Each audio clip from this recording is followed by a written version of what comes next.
Направили сме специален инструмент да влезем тук през тази дупка, да излезем от тук. Караме ето така. Събираме главата.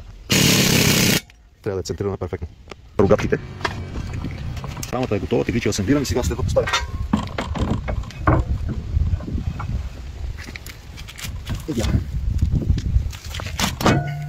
Теглича е хванат за шасито на автомобила, не за шасито на къщичката, за да не влиза в конфликт и когато тегли прикачен инвентар да усуква къщичката и да нанася допълнителни щети.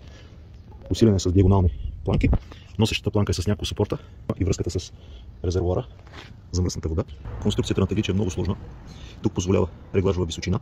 Обръщането на планката може да играете нагоре и надолу, в зависимост от това колко висок желаете да бъде и как да стои на кемпера. Парихме 7-метровия кемпер и влязохме с маншона много интелигентно в акумулаторното отделение.